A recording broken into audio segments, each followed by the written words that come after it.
Good morning all of you. बेटा पिछली class के अंदर हमने 8.5 के कुछ प्रश्न हल किए थे और चौथे प्रश्न का सेकंड पार्ट है कि a सेक अक्ष प्लस b कोसेक अक्ष यदि है तो फलन के चरम मान ज्ञात कीजिए। चरम मान से मतलब है उच्चतम और निम्नतम मान यदि विद्यमान है तो ज्ञात करें। तो हम द्वितीय अवकलज परीक्षण इसमें काम में ले लें और अक्ष के सापेक्ष जब अपन अवकलन करें तो dy बटे dx बराबर a इंटू सेक अक्ष का अवकलन करेंगे तो सेक अक्ष इंटू टेन अक्ष। फिर b तो अचर है, कोसेक अक्ष का अवकलन होगा माइनस कोसेक अक्ष इंटू कोट अक्ष, तो ये निशान माइनस हो गया आपका कोट अक्ष इंटू कोसेक अक्ष। यदि हम दोबारा अवकलन करें इसका तो d2y बटे dx स्क्वायर बराबर a तो अचर है। ये दो फलनों का गुणनफल है। प्रथम फलन सेक अक्ष, द्वितीय फलन टेन अक्ष का अवकलन करेंगे सेक स्क्वायर अक्ष प्लस द्वितीय फलन टेन अक्ष इंटू प्रथम फलन सेक अक्ष का अवकलन करेंगे तो सेक अक्ष इंटू टेन अक्ष माइनस b इंटू प्रथम फलन कोट अक्ष, द्वितीय फलन कोसेक अक्ष का अवकलन करेंगे जो होगा माइनस कोट अक्ष इंटू कोसेक अक्ष और प्लस द्वितीय फलन कोसेक अक्ष इंटू प्रथम फलन कोट अक्ष का अवकलन करेंगे माइनस कोसेक स्क्वायर अक्ष। या d2y बटे dx स्क्वायर बराबर a इंटू, यदि हम इस मान में से सेक अक्ष कॉमन ले लें तो यहाँ मान बच गया sec square x plus tan square अक्ष। और इसी प्रकार से ये जो मान है इसमें से माइनस निशान भी कॉमन ले लें और कोसेक अक्ष यदि कॉमन ले लें तो माइनस और माइनस हो गया प्लस, ये हो जाएगा कोसेक अक्ष से। यहाँ मान बच गया कोट स्क्वायर अक्ष से और आगे मान बच गया प्लस कोसेक स्क्वायर अक्ष। या d2y बटे dx स्क्वायर बराबर a इंटू सेक अक्ष की जगह under root 1 plus tan square x. इसे एक स्क्वायर अक्ष की जगह 1 plus tan square x plus tan square पहले से है तो ये हो जाएगा 1 plus 2 tan square x plus cosec x. इस कोसेक अक्ष को भी चेंज कर दें अपन under root 1 plus cot square x में तो 1 प्लस कोट स्क्वायर अक्ष। इसकी जगह 1 प्लस कोट स्क्वायर अक्ष तो ये हो जाएगा 1 प्लस 2 कोट स्क्वायर अक्ष। अब प्रथम क्रम के अवकलज के बराबर यदि हम 0 रखें तो जब dy बटे dx बराबर 0, ये dy बटे dx का मान है a इंटू सेक अक्ष इंटू टेन अक्ष माइनस b इंटू कोट अक्ष इंटू कोसेक अक्ष बराबर 0, या a इंटू टेन अक्ष बराबर इंटू सेक अक्ष बराबर मान हो जाएगा b इंटू कोट अक्ष इंटू कोसेक अक्ष। अब सेक और कोसेक को साइन और कोस में यदि अपन चेंज कर दें तो मान हो जाएगा a इंटू टेन अक्ष इंटू 1 बटा कोस अक्ष b इंटू कोट अक्ष इंटू कोसेक अक्ष 1 बटा साइन अक्ष और कोट अक्ष को भी यदि बदलना चाहो तो 1 बटा टेन अक्ष। ये सारे मान यदि हम इस रूप के अंदर लें तो ये सारे मान इधर ले जाएंगे। ये टेन अक्ष इंटू टेन अक्ष हो जाएगा टेन स्क्वायर अक्ष। ये साइन अक्ष अंश में चला जाएगा, कॉस अक्ष पहले से दाएं तरफ b है, एक उधर लेगा b बटा a तो यहाँ साइन बटे कॉस अक्ष भी टेन अक्ष और टेन स्क्वायर अक्ष से गुणा किया तो टेन क्यूब अक्ष बराबर हो गया b बटा a और यहाँ से टेन अक्ष बराबर माना जाएगा b बटा a। टेन अक्ष बराबर b बटा a है तो यहाँ से कॉट अक्ष बराबर क्या हो जाएगा a बटा b। अब यहाँ जो हमने ये मान निकाला था d2y बटे dx स्क्वायर का, इस d2y बटे dx स्क्वायर के अंदर हम टेन अक्ष की जगह b बटा a रखें, कोट अक्ष की जगह a बटा b रखें और आप देख रहे हैं इसके सारे निशान पॉजिटिव हैं, ये मान भी पॉजिटिव आ रहे हैं तो ये द्वितीय क्रम का अवकलज कैसा आएगा d2y बटे dx स्क्वायर ग्रेटर देन क्या आएगा 0। अगर ये ग्रेटर देन 0 है तो टेन अक्ष बराबर b बटा a पर ये फलन कैसा हो गया निम्नतम हो गया। अब ये निम्नतम हो गया तो उसके बाद अपन इसका निम्नतम मान भी ज्ञात करें तो वो निम्नतम मान ज्ञात करने के लिए जो फलन अपन को दे रखा है उस फलन में हम टेन अक्ष की जगह मान रखें तो ये जो फलन इसको हम सेक को चेंज कर दें टेन के बाद तो हमें तो under root 1 plus tan square x, b into cosec x को चेंज कर दिया हमने 1 प्लस कोट स्क्वायर अक्ष, या ये मान हो जाएगा y बराबर a into under root 1 plus tan square x का मान। यहाँ टेन अक्ष का जो मान हमें प्राप्त हुआ था टेन क्यूब अक्ष बराबर b बटा a था तो टेन अक्ष बराबर क्या आएगा b बटा a की घात 1 बटा 3 और कोट अक्ष का a बटा b की घात 1 बटा 3। ये जो मान हम ये मान यदि हम इसके अंदर रखें तो 1 प्लस टेन एक्स है, b बटा ए की घात 1 बटा तीन स्क्वायर करेंगे तो b की घात 2 बटा 3 बटा ए की घात 2 बटा 3। और ऐसे इसके अंदर 1 plus cot square x, cot x का मान a बटा b तो a की घात 2 बटा 3 बटा b की घात 2 बटा 3। या y बराबर ये मान हो गया a इंटू अंडर रूट, ये लघुत्तम लेंगे तो a की घात 2 बटा 3 प्लस b की घात 2 बटा 3 और a की घात 2 बटा 3 का लघुत्तम कर दिया a की घात 1 बटा 3। ऐसे यहाँ लघुत्तम लेंगे तो ये मान हो गया b की घात 2 बटा 3 प्लस a की घात 2 बटा 3 और b की घात 2 बटा 3 का लघुत्तम लेंगे वो माना जाएगा b की घात 1 बटा 3। फिर y बराबर a बटा ए की घात 1 बटा 3 बच गया a की घात 2 बटा 3। ये ऐसा कैसा जाएगा आपका a की घात 2 बटा 3 प्लस b की घात 2 बटा 3। b में b की घात 1 बटा 3 का भाग देंगे तो यहाँ बचेगा b की घात 2 बटा 3 इंटू अंडर रूट a की घात 2 बटा 3 प्लस b की घात 2 बटा 3। और ये मान दोनों में से यदि कॉमन ले लें तो अंडर रूट a की घात 2 बटा 3 प्लस b की घात 2 बटा 3 कॉमन लिया, यहाँ बचा a की घात 2 बटा 3 और प्लस यहाँ बच जाएगा b की घात 2 बटा 3। एक घात ये है, 1 बटा 2 घात ये है, तो इसका जो निम्नतम मान है वो क्या जाएगा a की घात 2 बटा 3 प्लस b की घात 2 बटा 3 की घात 3 बटा 2। ये दिए गए फलन का निम्नतम मान आपको प्राप्त हो जाएगा। उसके बाद अगला जो पार्ट है उसके अंदर अपन को दिया गया है कि यदि y बराबर अक्ष की घात 1 बटा अक्ष हो, y बराबर अक्ष की घात 1 बटा अक्ष हो,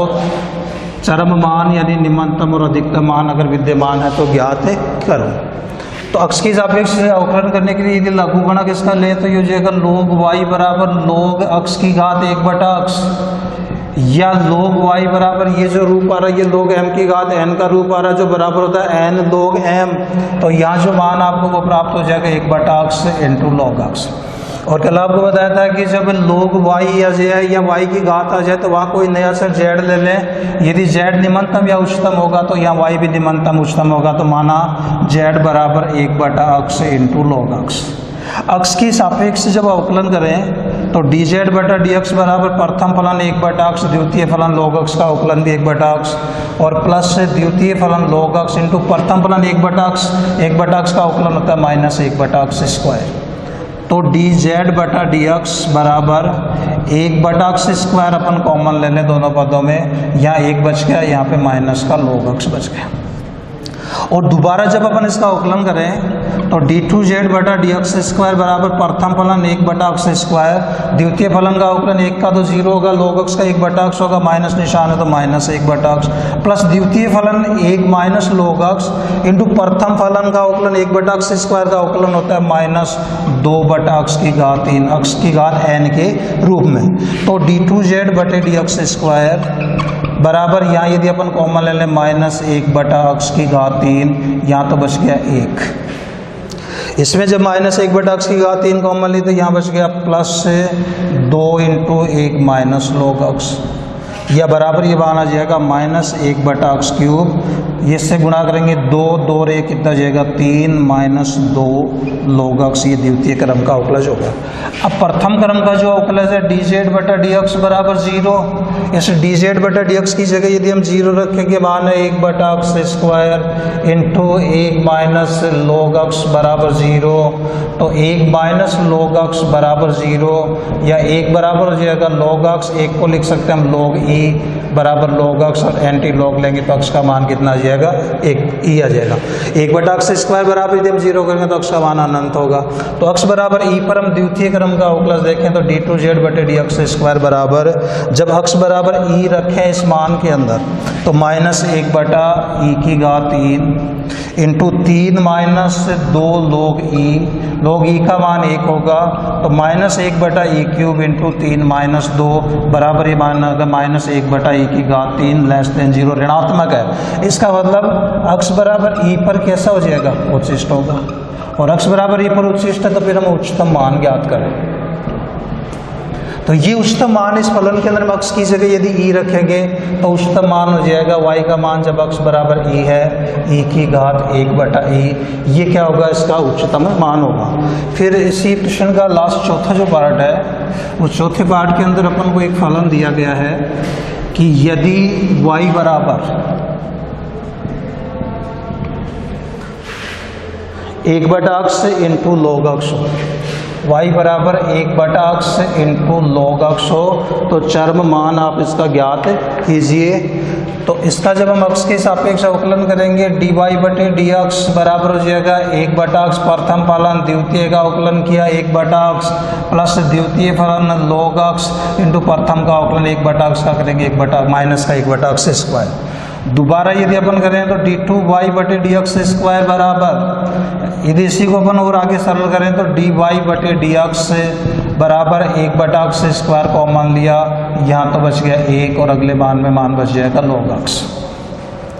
जब दोबारा अपन इसका अवकलन करें तो d2y/dx स्क्वायर बराबर प्रथम फलन 1/x स्क्वायर, द्वितीय का अवकलन माइनस 1/x, 1 का 0 जाए, प्लस द्वितीय फलन 1 माइनस log x इंटू प्रथम का अवकलन 1/x स्क्वायर का करेंगे माइनस 2/x की घात 3, या d2y/dx स्क्वायर बराबर माइनस 1/x की घात 3 कॉमन लिया, यहाँ बचा 1, या माइनस 1/x की घात कॉमन लेंगे प्लस 2 बचेगा और 2 को इससे गुणा करेंगे मान हो जाएगा 2 माइनस 2 log x। तो बराबर आपको मान प्राप्त हो गया माइनस 1/x की घात 3 माइनस 2 इंटू log x, ये द्वितीय क्रम का अवकलज प्राप्त हो गया, d2y/dx स्क्वायर प्राप्त हो गया। अब प्रथम क्रम के अवकलज के बराबर 0 यदि हम करें dy/dx बराबर 0, तो dy/dx का मान अपने पास है 1/x square into 1 minus log x बराबर 0, या तो 1/x स्क्वायर बराबर 0 तो x का मान अनंत आएगा, और अंतराल आपको दे रखा 0 से अनंत, मतलब ये मान उसमें विद्यमान नहीं है। फिर दूसरा मान आएगा 1 माइनस log x बराबर 0, 1 बराबर हो जाएगा log x, एक मान होता log e का, इसकी जगह log e रख दें बराबर log x, और जब एंटी log लेंगे तो x बराबर मान क्या आएगा, e आएगा। ये द्वितीय क्रम के अवकलज में हम रखें तो d2y/dx स्क्वायर जब x बराबर e, इस द्वितीय क्रम के अवकलज में हम x की जगह यदि e रखेंगे तो ये मान होगा माइनस 1/e की घात 3 into 3 minus 2 into log e। log e का मान 1 होगा तो ये मान होगा माइनस 1/e³ इंटू 3 माइनस 2 बराबर हो गया माइनस 1/e की घात 3 लेस देन 0, ऋणात्मक है। और अगर ये ऋणात्मक है तो जब ये ऋणात्मक है तो y है वो कैसा होगा, अधिकतम होगा। अब अधिकतम मान ज्ञात करें अपन, तो अधिकतम मान किस पर अधिकतम है, ये x बराबर e पर, तो y का मान निकालें जब x बराबर e। ये जो फलन है इस फलन के अंदर हमें यदि x की जगह e रखें तो इसमें जब x की जगह अपन e रखेंगे तो आपको जो मान प्राप्त होगा वो होगा 1/e इंटू log e, और log e का जो मान है वो कितना होगा, 1 होगा, तो y बराबर 1/e है। ये क्या हो जाएगा, आपका अधिकतम मान या इसका चरम मान आपको प्राप्त हो जाएगा।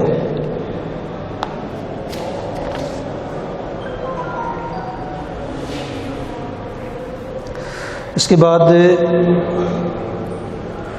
थैंक यू, धन्यवाद।